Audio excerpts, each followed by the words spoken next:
Hey ladies and gentlemen, Steven here from Redolessence and welcome back to another video. Thank you so much for joining me today. I really appreciate your time and your viewership. It means a lot to me. Thank you for being here. In today's episode, we're going to be taking a closer look at a new fragrance by the company Canto, and this one is called Temptatio, so make sure to stay tuned.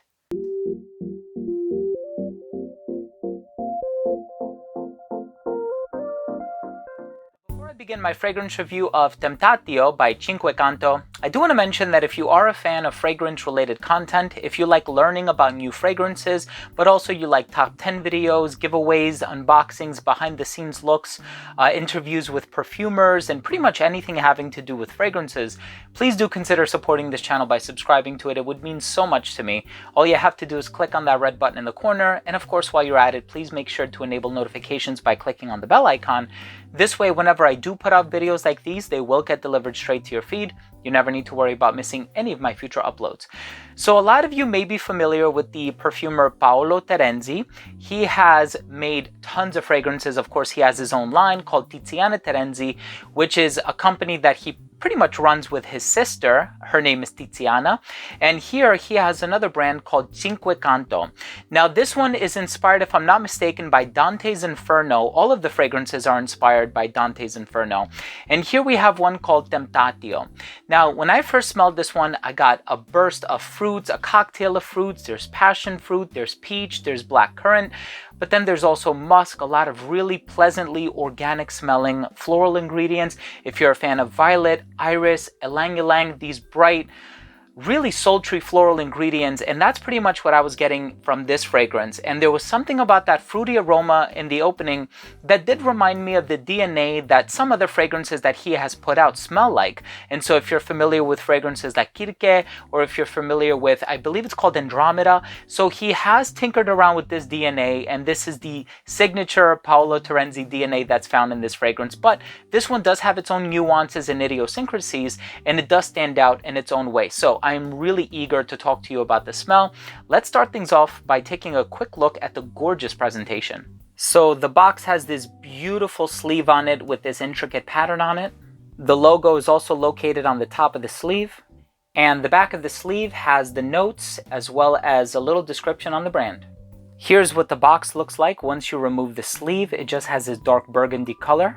And once you take off that box, there's another box on the inside with this coffin style presentation with a bed of red silk. It looks absolutely gorgeous.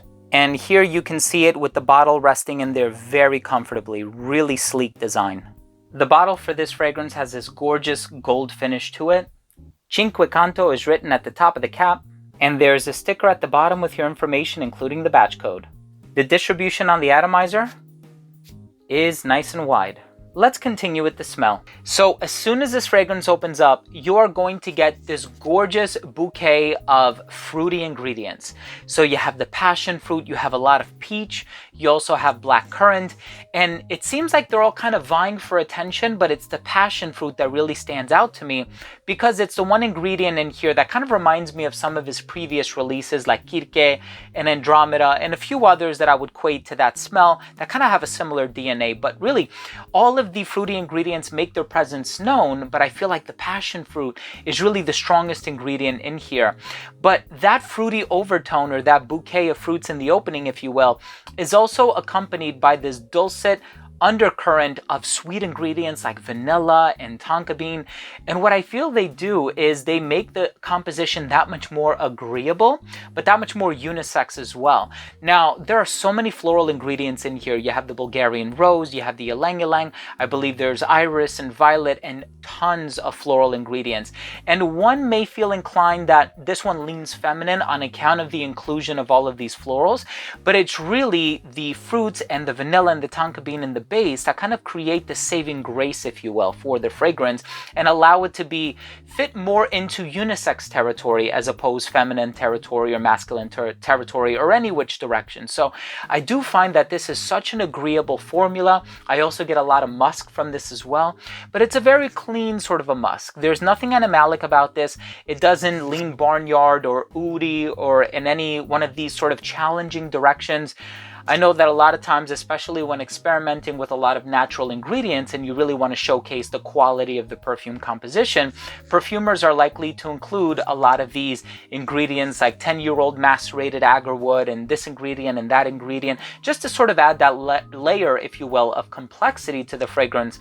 That's not what's going on in here. I feel like with this fragrance, you're really met with all of these agreeable ingredients. And I haven't met too many people that have an aversion to clean white florals or vanilla or even clean musk for that matter. It just sort of conveys this quality of being very well groomed, but with this added complexity that is really nice and not something that you're going to find in a designer perfume, if I'm being honest. I think probably the only perfume that came a little bit close to this is La Belle by Jean Paul Gaultier, if I'm remembering that correctly. I know that was sort of the women's counterpart to Le Beau. But in any case, this one definitely stands out. You have that really smooth and sultry rose in the opening. You have that clean musk in the base. You have those ample fruity notes in the opening, sort of creating this fruity and lush bouquet. And then you also have a lot of other complex ingredients. There are some woods. They're not too strong. You also have some other sort of spicy ingredients in here as well, but I don't feel like they really ever take center stage in this composition. They really more so provide like an accent to some of the other ingredients in here, but very natural smelling, very lively, very organic, very agreeable, very sexy. I think this is a really wonderful fragrance that is completely unisex, and I think this one can also be worn no matter what season or occasion. However, I do see that some people might feel inclined to wear this in any season but summer, just because of those ripe fruity notes in here. It might be a little bit too overwhelming for some people's tastes if they are thinking of wearing it in the summertime. But all in all, I think this is a gorgeous perfume. I personally love this one. I love Isota, and there's also Psyche. I'm really looking forward to reviewing some of the other fragrances from the new Cinque Canto line because I find that they're absolutely amazing. But this is one of my favorites, Temptatio. If you are a fan of some of those other fragrances that I mentioned before, like Kirke, Andromeda, or even La Belle by Jean Paul Gaultier, definitely check this out. I think it might be to your liking. Let's go ahead and finish things off with my overall assessment. So first up, in terms of the uniqueness and the overall smell, I certainly do find this to be a unique fragrance, despite the fact that I was able to compare it to some other Tiziana Terenzi fragrances that I've tried. But I think it just goes to show that Paolo Terenzi does have a pretty unique signature in here, and it's one that is sort of a leitmotif in his creations. In terms of the overall smell though, incredibly pleasant. I don't see anybody having an aversion to this. This is a beautiful aroma, and I personally really love it. In terms of the longevity, you can expect about 9 to 10 hours on your skin. I typically find that to be the case with a lot of Paolo Terenzi creations. Laudano Nero lasts a very long time on my skin. Maremma lasts a very long time on my skin. So a lot of his fragrances last a long time, and this one is no exception. The projection on this one is really good for the first 2 to 2.5 hours, I would say. I feel like it's not overly loud in the opening, but a lot of the ingredients included in here are pretty volatile. So that's definitely what's contributing to the longevity. So it never really radiated beyond an arm's length. So it's kind of like this close personal fragrance, but it also didn't radiate as closely as an elbow's length either. It gives you pretty decent projection. In terms of the versatility, like I mentioned, all seasons, all occasions. It's just that some people might not want to wear it in the summertime just because of that ripe quality of the fruity ingredients in here. So maybe they kind of feel as though, you know, it might be a little bit cloying in the summertime, especially if you live in a really hot climate. I live in New Jersey, so it's kind of cold here around this time of the year, so I'm wearing this one today, no problem. And I find it to be perfectly unisex as well. I think anybody of any age can wear this one too, but perhaps because of the price tag, I wouldn't recommend it to like a high school student or something like that. And lastly, the presentation, one of the best. My final verdict on this fragrance is, if you are a fan of fruity floral fragrances and you appreciate notes like jasmine, peach, musk, blackcurrant, passion fruit, rose, violet, iris, ylang-ylang, so on and so forth, you want something that's very tropical and exotic smelling, and something that still fits within that category but has a unisex appeal to it, definitely check out Temptatio by Cinque Canto. I think this is an amazing fragrance and one that I would have a really, really, really easy time recommending. So there you have it, ladies and gentlemen. Thank you so much for tuning in. That was my fragrance review of Temptatio by Cinque Canto. If you own or have tried this fragrance, please let me know what you think. Leave a comment down below.